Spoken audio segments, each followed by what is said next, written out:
ओम महालक्ष्मी च विद्महे विष्णु पत्नी च धीमहि तन्नो लक्ष्मी प्रचोदयात्। जय श्री कृष्ण दोस्तों, आप सभी का मेरे चैनल में स्वागत है। अघन मास की गुरुवार की मंगल शुभकामनाएं। माँ लक्ष्मी जी की कृपा सदैव आप पर और आपके समस्त परिवार पर बनी रहे। पद्म पुराण के अनुसार अघन महीने में अर्थात मार्गशीर्ष मास के माँ लक्ष्मी जी की पूजा और स्थापना करने की परंपरा है। मान्यता है कि पूरे मार्गशीर्ष मास में तुलसी जी और माता लक्ष्मी जी की पूजा करने से स्थिर लक्ष्मी का वास आपके घर में होता है। और अगर पूरे महीने ना भी कर पाए तो अगन मास के गुरुवार के दिन तो आपको माँ लक्ष्मी जी और माता तुलसी जी की पूजा जरूर से करनी चाहिए और अन्न का दान करना चाहिए। इससे महालक्ष्मी प्रसन्न होती है और उनके आगमन के बाद घर में उनका स्थायित्व बना रहता है, अर्थात स्थिर लक्ष्मी का वास बना रहता है। तो हर गुरुवार को लक्ष्मी जी की पूजा हमें जरूर से करनी चाहिए। इस बार अघन मास में 4 गुरुवार आ रहे हैं। इस महीने में अगर आप 4 गुरुवार नहीं कर सकते हैं, ऐसे तो व्रत रखना चाहिए, बहुत ही अच्छा होता है। मान लीजिए कि आप पहला गुरुवार नहीं कर पाए, किसी भी कारणवश हो, जैसे कि कई भक्तों के प्रश्न आते हैं कि पहले गुरुवार को हम व्रत नहीं कर पाए तो हमें क्या करना चाहिए, इसके बाद वाले गुरुवार को हम व्रत कर सकते हैं? तो हाँ, जरूर, बिल्कुल आप दूसरा गुरुवार व्रत कर सकते हैं।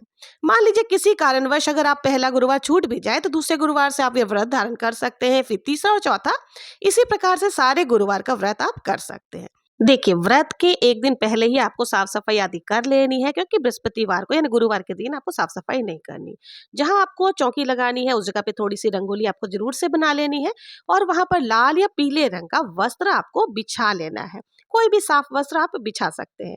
अब हमें देखिए, इस प्रकार से हमने चौकी लगा ली है और उसमें लक्ष्मी जी के चरण आपको जरूर से बनाने हैं। उसके बाद हमें कलश की स्थापना करनी है। तो देखिए, कलश स्थापना के लिए हमें हल्दी की गांठ, सुपारी और साथ ही सिक्का, लौंग, इलायची और कमलगट्टा, जो भी लक्ष्मी माता को अति प्रिय है, वो सारी चीजें ले लेनी है। साथ ही हमें 5 प्रकार के पत्ते ले लेने हैं, जिसे पंचपल्लव कहते हैं। तो आप कोई सा भी शुभ पौधा ले सकते हो, जो पूजनीय पौधा होता है। केले का पत्ता हो गया या अशोक के पत्ते हो गए, आम के पत्ते हो गए, मनी प्लांट हो गया, जिसे पैसों का पेड़ कहा जाता है। ये सारे पत्ते हमें जो है कलश के अंदर लगा देना है। तो इस प्रकार से जो है हमारी कलश की स्थापना हो जाएगी और कलश के ऊपर हमें श्रीफल रखना है। तो श्रीफल रख करके हम कलश स्थापना कर लेंगे। इनके साथ ही देखिए, हमें भगवान श्री हरि विष्णु जी की तस्वीर चाहिए। तो आप श्री हरि विष्णु जी, जिसके साथ में लक्ष्मी माता भी हो, वैसी तस्वीर ले सकते हैं। और यहाँ पर हमने लक्ष्मी माता का स्वरूप से ही श्री कलश तैयार किया है, यानी कि हमने नारियल के ऊपर ही लक्ष्मी माता की स्वरूप बना दी है। अब देखिए, इस पूजन में जो है ना, द्वार का जो पूजन, दहलीज पूजन बहुत ही आवश्यक होता है। तो आपको क्या करना है, जहां से आप एंटर करते हैं, जो आपका मुख्य द्वार है, वहां पर आपको जरूर से रंगोली बनानी है। जैसे भी रंगोली आती है, विशेष आकृति की जरूरत नहीं है, जैसी आपको आती है। और वहां पर आपको श्री चरण यानी लक्ष्मी माता के चरण जरूर से बनाने हैं। तो आप चरण को बना लेंगे। उसके बाद वहां पर भी कलश की स्थापना की जाती है। आप चाहे तो कलश की स्थापना कर सकते हैं और नहीं तो केवल दोनों तरफ दीपक प्रज्वलित कर सकते हैं। तो यहाँ पर मैंने तो कलश की स्थापना करी है, तो उस कलश में भी आप जिस प्रकार से कलश स्थापना करते हैं, उसी प्रकार से आपको यहाँ भी कलश स्थापना करनी है। आप कलश के ऊपर में थोड़ा सा पूर्ण पात्र रखकर अक्षत से भर दे, नए अनाज ही भरे जाते हैं। तो इस समय चावल आदि कटते हैं, तो आप चावल या धान रख सकते हैं और धान के ऊपर ही हमें एक दीपक प्रज्वलित करके रख देनी है। तो इस प्रकार से हमारी दहलीज की यानी कि द्वार लक्ष्मी की पूजा हो जाएगी। उसके बाद वहां से, जहां से आपने एंट्रेंस है, वहां से लेकर जहां पर आपने चौकी लगाई है, वहां तक आपको लक्ष्मी माता के चरण जरूर से बनाने हैं। उसके बाद जहां हमने पूजा का स्थान है, वहां पर श्री हरि विष्णु और लक्ष्मी माता को स्थापित कर दिया है। साथ ही हमने कलश की भी स्थापना कर ली है। कलश के नीचे आप चाहें तो नए अनाज से ही अष्टदल कमल भी बना सकते हैं। अब आपको व्रत का संकल्प ले लेना है और एक देसी घी का दीपक प्रज्वलित कर लेना है। देखिए, कोई भी पूजा में जो है अग्नि साक्षी होती है, तो इसलिए हमें यहाँ पर दीपक और धूप दोनों ही प्रज्वलित कर लेनी है। धूप दीप जलाने के बाद देखिए, एक पात्र में आपको अन्न भर करके, अनाज भर करके भी जरूर से रखना। उसमें आप चाहें तो कुछ सिक्के रख सकते हैं। देखिए, कुल मिलाकर के ये पूजन हम घर की सुख समृद्धि धन प्राप्ति के लिए करते हैं। तो इसलिए आपको थोड़ा सा अनाज के अंदर कुछ सिक्के आदि भर के, अगर चांदी का सिक्का है तो वो भर करके रख सकते हैं। फिर हमें जल के छींटे लगाकर सभी को भावपूर्ण स्नान करा देना है। तो आप जो जल है उसमें गंगा जल जरूर से मिश्रित कर ले और फिर भावपूर्ण स्नान करा ले। और चाहे तो उसी में आप गुलाब जल भी मिला सकते हैं, क्योंकि देखिए, खुशबूमय वातावरण बहुत ही शुभ माना जाता है। तो आप पूजन में इस प्रकार से कर सकते हैं। अब हमें देखिए एक व्रत का संकल्प हमने कर ही लिया है और धूप दीप दिखाने के बाद हमें भोग समर्पित करनी है। अगर आपके पास पुष्प है तो पुष्प समर्पित कर दे और वस्त्र स्वरूप हम कलावा समर्पित कर देंगे। लक्ष्मी माता को हमने चुनरी पहले से ही उड़ा दी है। और यदि आपके पास जनेऊ है तो आप श्री हरि विष्णु को और गणेश जी को जनेऊ भी समर्पित कर सकते हैं। तो इस प्रकार से जो है हमारी पूजन शुरू हो जाएगी। अब हमने बहुत ही प्रेम पूर्वक जो है सारे भोग सभी भगवान जी को चढ़ा देंगे। देखिए इसमें दूध से बनी हुई मिठाइयाँ आदि चढ़ाए, पीले भोग आप लगाएँ तो बहुत ही अच्छा है। और साथ ही देखिए हल्दी से तिलक हमें ज़रूर से लगानी चाहिए। श्री हरि विष्णु को, गणेश जी को और सभी जितने भी देवी-देवता विद्वान हैं, सबको हमें हल्दी से भी तिलक ज़रूर से लगानी है। तो यहाँ हमने सभी का तिलक आदि कर दिया है। अब बहुत ही प्रेम पूर्वक हमें कथा का श्रवण करना है। तो देखिए आपको जो है इसमें श्री सूक्त का पाठ भी कर सकते हैं और जो लक्ष्मी माता की कथा होती है यानी कि गुरुवार व्रत कथा जो होती है, अघन मास के गुरुवार की व्रत कथा, वो आपको सुननी है। अगर कोई सुनाने वाला है तो बहुत ही अच्छा, क्योंकि देखिए कोई सुनाता है और कोई हुकारा भरता है तो इससे दोनों को ही पुण्य की प्राप्ति होती है। और यदि कोई सुनाने वाला नहीं है तो आप कथा का श्रवण फोन पे या और कहीं से भी कर सकते हैं। तो आपको थोड़ा-सा देखिए कथा सुनने के लिए आपको क्या करना है, थोड़े से हाथ में अक्षत और पुष्प लेकर के कथा आपको सुननी है। तो कथा आपको मेरे चैनल पर मिल जाएगी, वहाँ से आप कथा का श्रवण कर सकते हैं। देखिए इस कथा में इतनी ज़्यादा महात्म्य होती है इस कथा की कि सुनने मात्र से भी आपके घर में अगर पैसे से रिलेटेड कोई प्रॉब्लम है तो वो बहुत ही जल्दी सॉल्व हो जाती है और कोई भी परेशानी वो दूर होती है। मन में बस दृढ़ विश्वास होना चाहिए। तो इस प्रकार से हमें कथा का श्रवण कर लेना है। कथा सुनने के पश्चात जो पुष्प है वो हम श्री हरि विष्णु के चरणों में डाल देंगे और जो हमने कलश लिया था उसमें जो अक्षत है वो डाल देंगे।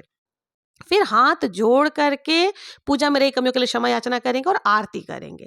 बहुत ही प्रेम पूर्वक पहले गणेश जी की आरती आपको कर लेनी है, फिर लक्ष्मी, कई जगह पे देखिए लक्ष्मी माता की आरती नहीं की जाती है। तो आपके यहाँ अगर नहीं की जाती है तो आप उसको स्किप कर सकते हैं और यदि आपके यहाँ आरती होती है तो आप आरती ज़रूर से करें। लक्ष्मी माता की आरती आपको कर लेनी है। अगर लक्ष्मी माता की आरती भी आपको सुननी है तो मेरे चैनल पर डला हुआ है, वहाँ से देख सकते हैं। तो इस प्रकार से बहुत ही प्रेम पूर्वक आरती करने के बाद हाथ जोड़ करके हमें पूजा में रही कमियों के लिए क्षमा याचना कर लेनी है और लक्ष्मी माता से निवेदन करना है कि आप स्थायी रूप से हमारे घर में वास करें, हमारे घर में कभी भी धन्य धान्य की कमी ना हो। और आप चाहें तो देखिए लक्ष्मी माता को श्रृंगार सामग्री भी समर्पित कर सकते हैं। बहुत ही अच्छा माना जाता है, देखिए सुहाग का ही व्रत होता है पूजा, तो और किसी भी देवी की जब हम पूजा करते हैं तो उनको सुहाग सामग्री जरूर से हमें समर्पित करनी चाहिए। तो यथासंभव जो आपके है आप देवी माता को जरूर से सुहाग सामग्री भी समर्पित करें। उसके बाद देखिए हमने पूजा पाठ आदि हमारी हो गई है। आपको चौकी नहीं हिलानी है, चौकी आपको क्योंकि शाम के समय भी आपको दोबारा से पूजन करनी है। और ये पूजा जो है ना आप सुबह के समय भी कर सकते हैं या फिर प्रदोष काल के समय भी, शाम के समय भी कर सकते हैं। तो आप अपने सुविधा के अनुसार ये पूजन कर सकते हैं। देखिए, एक बात का विशेष ध्यान रखें कि जब भी हम किसी भी देवी माता की पूजा करते हैं, तो हमें सिंदूर ज़रूर से समर्पित करनी चाहिए। कोई भी सुहागन महिलाएँ जब देवी की पूजा करें, तो उन्हें सिंदूर ज़रूर से समर्पित करनी चाहिए। इससे क्या होता है, सौभाग्य में वृद्धि होती है। हमारा सौभाग्य बढ़ता है और माँ लक्ष्मी को सिंदूर लगाने के बाद उसी उँगली में जो सिंदूर बच जाए, उसे अपने माँग में ज़रूर से हमें भरनी चाहिए। और माता रानी से प्रार्थना करनी चाहिए कि हमें सौभाग्य की प्रदान करें। और हाँ, जब चौकी की स्थापना हम लोग कर रहे हैं ना, तो माता लक्ष्मी जी की जब पूजा कर रहे हैं, तो आपके पास दक्षिणावर्ती अगर शंख है, तो वो भी आप माता के सामने रख सकते हैं, क्योंकि जो भगवान श्री विष्णु और लक्ष्मी माता की पूजन में शंख की भी विशेष महत्व माना गया है। अगर आपने धनवर्षा पोटली नहीं बना पाए थे किसी भी कारणवश दीपावली के समय, तो आप इस समय यानी कि गुरुवार के पूजन में, ये भी लक्ष्मी माता की ही पूजन होती है, तो इसमें भी आप जो भी पोटली के अंदर सामग्री रखते हैं, उन सामग्रियों को रखकर पूजन करने के बाद पोटली बना सकते हैं। तो यानी कि धनवर्षा पोटली आप इस समय भी बना सकते हैं। अगर किसी कारणवश चूक गए हैं तो आप अभी जरूर से बना लें। धनवर्षा पोटली में डालने के लिए क्या क्या सामग्री चाहिए, देखिए कौड़ी चाहिए, कमलगट्टा चाहिए, लौंग, इलायची, सरसों और ये सारी, और चांदी का सिक्का या कोई सा भी नॉर्मल कॉइन्स, ये सारी चीजें आप जरूर से पूजन में रख करके, गोमती चक्र हो गए, कौड़ियां हो गई, ये सबको आपको रख करके फिर आपको पूजा करने के बाद जो है आपको धनवर्षा पोटली बना लेनी है। इसको लक्ष्मी कुबेर पोटली का भी काम ये करेगी। तो विधि विधान से आपको गुरुवार की पूजा अर्चना कर लेनी है, महालक्ष्मी जी की पूजा आराधना कर लेनी है, उनसे प्रार्थना करने हैं अब देखिए, जो महालक्ष्मी जी की पूजन करते हैं ना, तो इसमें आपको जो है साफ-सफाई यानी शुद्धता का विशेष ध्यान रखना है। बहुत ही आवश्यक होता है। सुबह आप स्नान आदि करने के बाद अगर आप चाहें तो सुबह में पूजन कर सकते हैं, नहीं तो आप अगर सुबह किसी कारणवश पूजा ना कर सके, तो शाम के समय भी जब आप पूजा करेंगे ना, तो आपको स्नान ज़रूर से करना है। ठीक है? अगर आप स्नान नहीं कर सकते हैं, तो हाथ-पाँव धो करके वस्त्र ज़रूर से आपको बदल करके ही और साफ-सुथरे वस्त्र पहन करके ही आपको पूजन करने हैं। और इस बात का ध्यान रखें कि पूजा के समय आपको नीले, काले, सफ़ेद वस्त्र धारण नहीं करना है और जो भी नियम है, वो आपको ज़रूर से पालन करने हैं। और साथ ही देखिए, आप पूजा करने के बाद एक समय फलाहार कर सकते हैं।